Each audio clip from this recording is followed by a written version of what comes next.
So what's the fastest motherfucking way to get in ketosis when you're a carb burner?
Well, I've decided to start doing some more targeted videos from both my new research page on ScottTheTruckDriver.com and also from comments and things that I get. So I'll be combing through, a lot of comments to try and find questions I feel will resonate with a bunch of people and answer those questions right here on a video. It's not a novel concept. For example, the Hodge twins built the whole empire on reading emails from their phone. I think it's about time I start doing a little more of that, because I do know that one of the reasons you guys like the live chats is to be able to ask me these questions. Now, I'm not going to, guarantee before you guys go nuts in comments and stuff like that, that I can answer everyone's question. Even people who contribute to the channel, it's very difficult to keep up. So it's your question's going to have to stand out to me as something I haven't already talked about, or something that, I feel needs to be addressed or reinforced to help you guys on your journey. So today, that's what we're going to fucking do. So this question comes from Sean Spivey on ScottTheTruckDriver.com in the comments to one of my blogs, where I kind of asked a little bit about topics. I believe I did that in a video also, that, what you guys want to hear about and stuff in the future. What is the fastest way, in your opinion, to get back into ketosis for a carb burner? Fat fasting, water fasting, etc. Sugar addiction is a bitch. I have put back on 25 pounds since the 1st of December and have got to get myself back on track. Can't even stick to one meal a day right now. Just want to eat everything. Your body does not want to burn fat. It wants to store fat. It's hard to work against nature. You can't work against nature. You are either a carb burner or a fat burner. There is no in between. If you're eating carbs and sugar, you are functioning in that metabolic state. There's two metabolic states that your body is in. When your glycogen is depleted, you shift into a fat burning state. And if you haven't been in that fat burning state very much, you're not going to be efficient at it, and you are going to be hungry and craving. But there's another element to this that kind of goes against nature, and that's sugar. Sugar is an addictive drug, and it's mixed in all processed foods.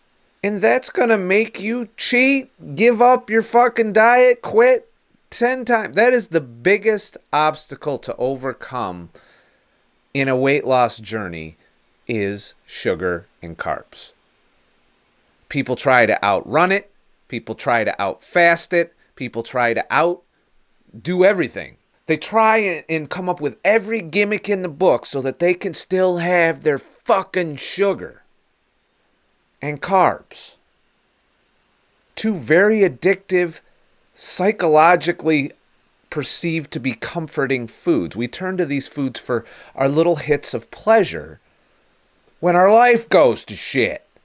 Or when we're having a bad fucking day, we look forward to sitting down and taking down one of them fucking pizzas and then loading up on some cheesecake after that while drinking a beer the whole fucking time. You know, we gotta snap out of that mindset. I need to get back on the horse. You know, that's the mindset you should have. And you also need to start working on the addictions. If you're addicted to sugar and you go keto, you're going to eventually fall off the horse. If you can break the addiction to sugar, for example, next time you're going to cheat on the ketogenic diet, leave sugar out of it. Stick with normal carbs. By normal, I mean pasta, not bread. Bread's loaded with sugar. But any carb that does not involve sugar, even the high glycemic ones like rice, potatoes, you know, and so on and so forth. If you can avoid vegetable oil, you should do that as well. But it's a cheat day, so I understand that you want some kind of poison. Turns out vegetable oil is probably not that addictive. Leave the sugar out of your cheats. That'll be like a good first step. I can tell you how to get into ketosis. You do a 72-hour fast, bam, ketosis. Miserable, hungry, feel like shit. You're not burning fat efficiently. You're in ketosis, but you're not armed to utilize the fat efficiently. You're going to piss out a lot of ketones. You'll piss strong ketones, which means you're not using them because the cells aren't ready. They're not primed. They don't have the enzymes necessary. It takes a good 5 to 6 week adaptation. A little bit less if you do excessively long fasting. There's evidence that shows that. But overall, you should strive to take care of the root causes of the weight gain. It's the carbs and sugar. And the more carbs and sugar, the more weight you will gain. Plain and simple. I wish I could sit here and tell you could fast it all away. I tried. I didn't get all the way there. I got a good distance, 50 pounds weight loss, mostly with the standard American diet involved and carbs and sugar are part of that mix. That's a pretty respectable number, but I was still not out of the woods. I was still overweight. I still had a fatty liver. I still had the big round belly midsection that is what ultimately kills you, and it's also the root of the problem on why you gain weight to begin with. Getting into ketosis is you're talking. It seems like you're talking about it like it's a Band-Aid for every time you fuck up. You can't really look at this that way. This shouldn't be the goal. Is like because then you start planning to fuck up. You're like, I'm gonna have me a goddamn cheat weekend tonight. This weekend I'm going all the fuck out. I'm gonna eat all the carbs and sugar. Everything fucking nothing is safe. You better hide your Oreos. Get rid of them fucking milkshakes because I'm coming, motherfucker. Because guess what? After that, I'm going to fast for fucking 3 weeks. Not the way to live. It's not. That's not a sustainable model even. And this is coming from someone who's done it. I was gaining weight on 1 meal a day, by the way, which is your desired protocol. I regained 15 pounds on the standard American diet eating 1 meal a day. A lot of people can't even fucking do that. They haven't worked up to it yet. 1 meal a day is a walk in the park for me. I'm doing 36 to 44-hour fasts every other day now without issue. I'm experimentally throwing fat into that just to see what happens. But ultimately, I can do an every other day water fast 36 to 44 hours before I even get hungry. And by hungry, I mean to where it's compelling. I'm not talking about the little rumblings or the being bored so you want to eat bullshit. So you got to kind of keep in mind the mindset that's behind your question. And, you shouldn't. Another thing you should try and do is not allow yourself to regain that amount of weight. That's a lot of work undone, 25 pounds. I know it would take me a long time to re-lose 25 pounds. I panicked at 15 pounds. And that got me back on the keto horse. that I didn't want to be on. I wanted all the pleasure foods. I wanted the alcohol. I wanted all the addiction. I wanted all of that shit. I did. And that was my failing. And I couldn't achieve my goal because of it. It wasn't until I started to attack those addictions and get rid of them that I was able to start seeing my upper 180s. That I was able to see waist belly measurements below 36 inches, 35 being the lowest so far. And it's not off the table that I could see 34 if I work hard enough and stay free of those addictive substances that have absolutely no health benefit. There is no requirement for sugar and fructose to survive. Fructose is not there's no organ in the body that needs fructose. Fructose is as bad as alcohol. And you don't even get drunk out of the deal.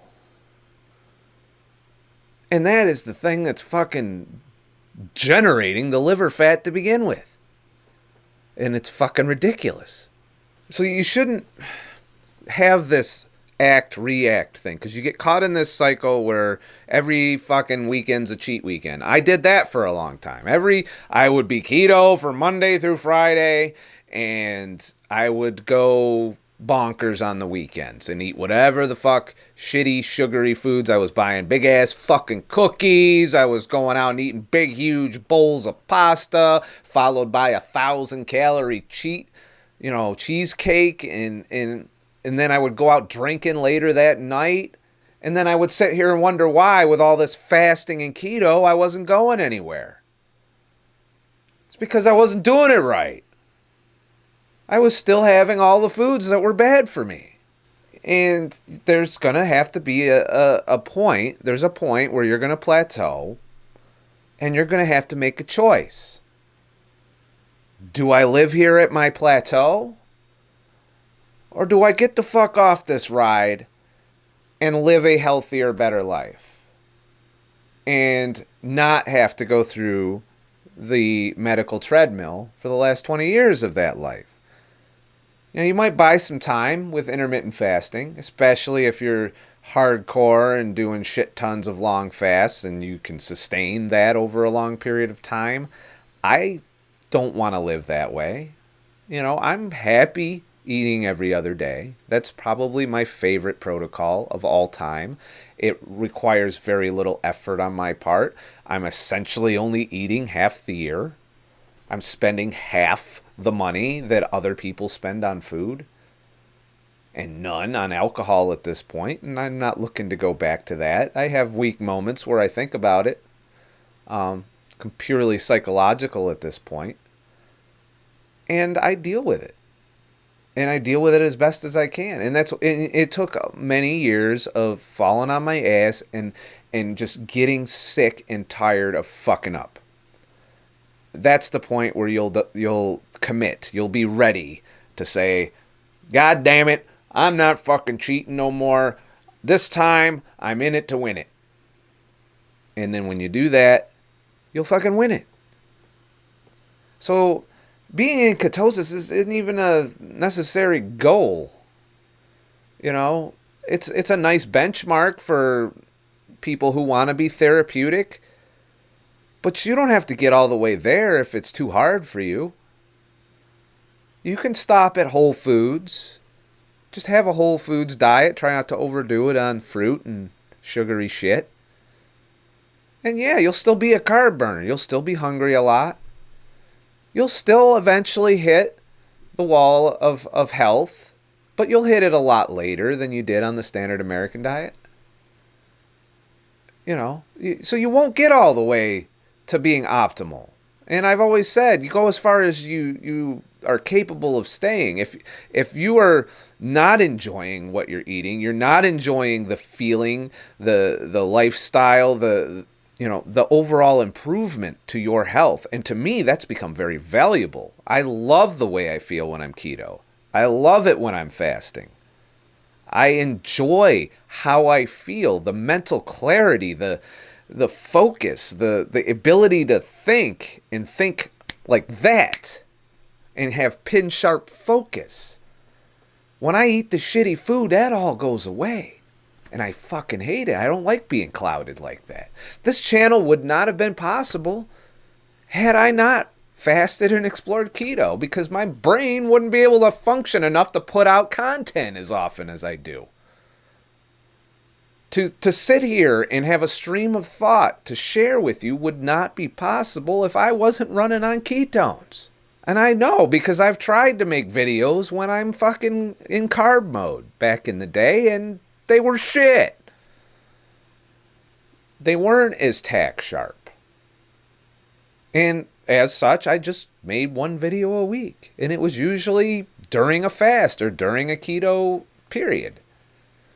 Or after a long fast or during a long fast, in which the tack sharp was there. And I like the tack sharp. I don't like not being able to think properly and to really process things. And I like having being able to express them to others and to share. That's probably one of the reasons I'm able to do this YouTube shit, is because I don't mind talking. I can sit here and talk right at this camera all fucking day and actually make a little bit of sense, if that, and having watched my shit over and over again, because I have to, and I don't like doing that, I know that these videos are working. They're not, all over the place generally. Every once in a while I have a shitty video, I think, in my eyes. You guys seem to like them, but I'm very critical of myself. So if I put out a shitty video, for example, the video right before this one I wasn't happy with, I almost deleted it because I didn't like it. It didn't flow right for me. I felt like and it was probably because I was trying to struggle with a new camera and a new lighting setup and everything, and I was probably too distracted by that to be able to give my all to a video. Right now I'm talking to the camera. I've got the Sony, turns out, is the better camera for filming yourself. And the audio on the Nikon I'm not happy with, but this isn't a tech review. It's a matter of improving, enjoying the quality, the feeling, the benefits. If you don't appreciate the benefits, then you're not going to be able to reconcile getting rid of the pleasures and the dopamine hits that you get from sugar and refined carbs and processed foods. They're all designed to bring you immense addictive pleasure so that you will buy and eat more. And none of them are designed to make you full. So when you're telling me that you regained 25 pounds, that you're ravenously hungry, I know there's carbs and sugar involved in that. And going straight to a long fast or a, temporary fat fast or a keto, temporary keto is not the answer. Small steps. Work your way up to that shit. Reduce your carb intake as much as you can without becoming fat adapted.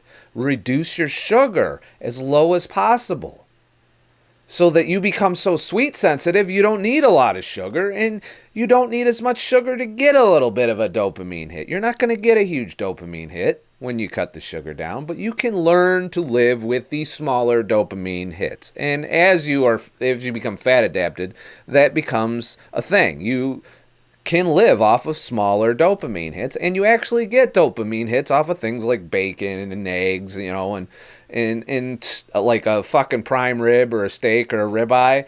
Guaranteed dopamine for me. I love that shit. I enjoy the shit out of it. It is very rewarding, and it's my body's way of saying, look, yeah, we got this nutrient-dense, calorie-dense fucking meal coming in, so yeah, on with some dopamine. We want this to happen again. Problem with sugar is it's never ending. There's never enough dopamine. And it doesn't last very long because you're getting such a huge dopamine spike that a couple hours later, you're ready for more. You sometimes you're ready for more in 10 minutes. That's how bad it is. And your weight regain is, not because you fell off of fasting. It's because you went back to eating standard American diet shit. Carbs and sugar. If you're a carb burner, that's what's happening. And there are things that you can do to get there, but I can't really give you advice about, the quickest. There's no shortcuts here. This is not, I've been at this 3 years and I'm still not, normal BMI. I'm not at my high school weight. I'm not rocking a 6-pack of abs. I'm not going to be on the cover of a fucking Men's Health anytime soon. But I feel great. I'm on 0 medications. My blood sugar is beyond normal.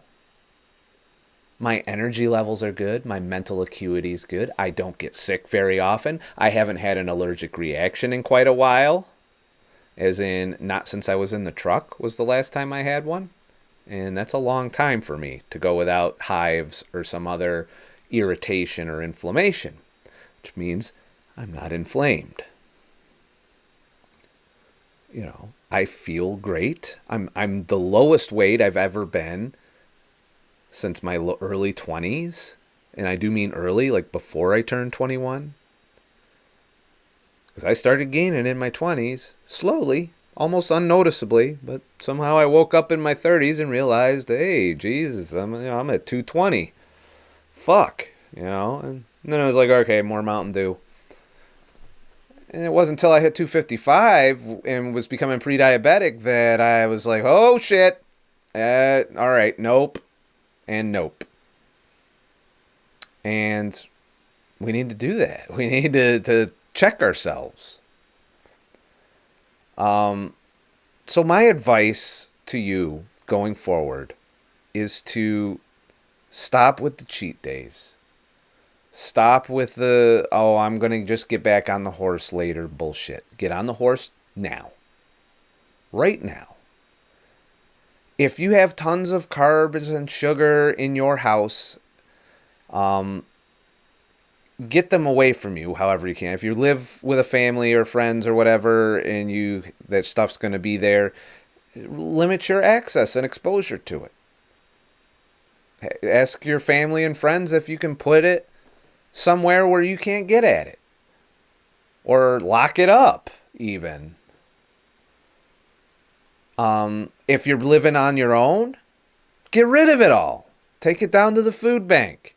And, there might be some moral questioning on whether or not you should give poor homeless people foods that are going to hurt their health, but they're already fasting, so I would contend it's probably going to serve them better than it serves you. But, you just got to change your environment, change your way of thinking about it. Quit thinking about it, I'm just going to have the next cheat day. It's coming. Mark it on your calendar, motherfuckers. Don't worry, I know how to fix it. Because I did that for a long time. I stayed plateaued for a year. I didn't break the plateau till I took the next step. Some of you don't want to take that next step. Some of you have told me, I'm not doing keto, I'm just here for the fasting. Fasting can get you far, but you're going to be hungry a lot. You're going to be doing long fasts quite often just to maintain as far as you come. If you do manage to achieve your goal with fasting in the standard American diet, you are going to be doing long fasts quite often to counteract the constant weight regain that you will experience if you don't fix your diet. And it might even be cumulative. You might do a 5-day fast and then regain 10 pounds, which was more than you lost on the fast.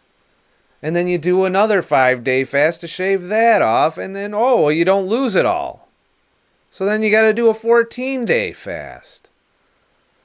And the next thing you know, you're having less days of eating than fasting to make up for the fact that you're eating like shit. And the entire time you feel starving and ravenous. And when you do eat, you don't feel full. You don't feel satiated. And hunger is very, very potent negative feeling. No one wants to be hungry. It's designed to motivate us to eat. And it's the biggest reason I went keto in the first place. And I went over this in detail in my podcast, episode 2, on ScottTheTruckDriver.com. Links in the description. Shameless plugging and shit. You can't just take it a little bit at a time. You're fighting metabolism. You're fighting hormones.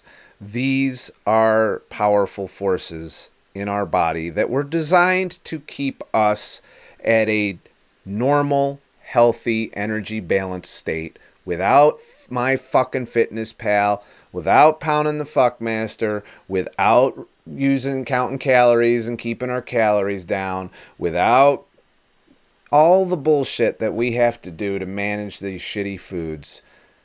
And the shitty foods are the problem.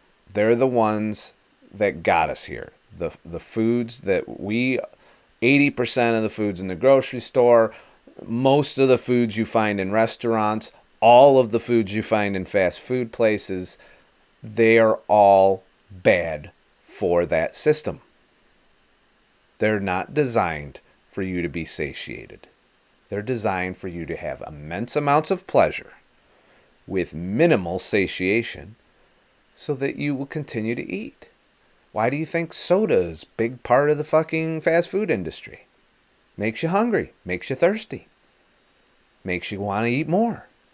There's a study that shows that if you drink a sugary beverage, you'll eat up to 150 to 200 more calories in that meal than if you didn't drink a sugary beverage. You know, this is not rocket science. Food companies put labs together of scientists to figure this shit out. And they did. And it was profitable at our expense. And it's because we keep wanting those foods. We keep want to go back constantly. And you have to really get sick of feeling the way you feel in the 25-pound weight gain and all of that other shit. You really have to be able to be like, this is bullshit. I'm done with that shit. You have to get pissed off about it. Harness that fucking rage. They're not taking my last 20 years, motherfuckers. You're not taking all my fucking money in medical costs. Fuck you. No, I'll go keto. You can fuck yourselves, you fucking big pharma motherfucking money-grubbing bastards and big food trying to fucking addict the shit out of me and take all my money there too. Fuck that shit. I'm taking back control of my life. I'm taking back control of my health. And you should too. So the quickest way to get back into ketosis is to never leave it. That's my answer. And I hope I don't upset you, but that's my honest. I want to get this message across. If you want optimal weight loss, you want to do the best you can, stay in ketosis. You want the best results, stay in ketosis. Don't leave it. Don't go back to burning carbs. At least not for a while. You know, and then you could probably transition to a more Mediterranean style and you'll have a slow weight gain or whatever.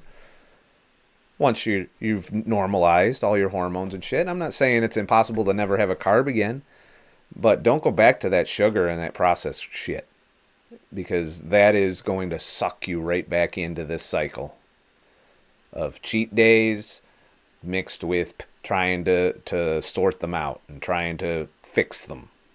And it's a yo-yo effect. Also, you can get the drug of sugar and the drug of alcohol. And I would argue that pasta has some addictive qualities as well, because Lord knows it crosses my mind quite a bit. But what the fuck do I know? And shit. Remember, I'm not a fucking expert. I'm just a fucking asshole. Please like and subscribe for more shit. And I'll make a lot more shit. And if this wasn't enough shit, go to ScottTheTruckDriver.com. The link is in the description, and download my podcasts. They're $2 a piece, 2 to 2.5 hours long. Of me doing exactly what I'm doing here, only in an audio form, so you don't have to stare at my beard or comment on how fucked up my lips are or whatever the fuck else you need to do. You can just completely censor my face and listen to the words I'm saying while doing other shit. While you're driving, taking a shit, running on the fuck master, having sex with your old lady, you know, whatever floats your boat. When you want to listen to my shit, it's now there to be easily downloaded to your device and shit. Also, check out my blog. It's Monday through Friday. I post a blog every day documenting my current weight, my current fasting protocol, progress on that protocol, thoughts, sometimes random rants that I go into on there. Sometimes, you know, just things cross my path and trigger me, and you know, rather than make a video, I type it out in a blog sometimes because I don't have time to do a full-blown video. It's easier for me just to write something every day, and I've found that gives me a little bit of a regimen and keeping things flowing for the channel. So check out ScottTheTruckDriver.com. I work really hard on it. Even if you don't want to contribute financially, I'd appreciate it if you at the very least just went and read my blog every now and then. Of course, watch my shit and share my shit. If you think somebody would enjoy this or would benefit greatly from the shit I do, the way it benefited you, share it with someone, you know? And they might take a shit on it. You know, this motherfucker swears too much. He eats animals. Fuck him. I understand. But at least give him a shot. You never know. Because that helps grow the channel as well. So, that's it for this video. Have a nice motherfucking day. And shit.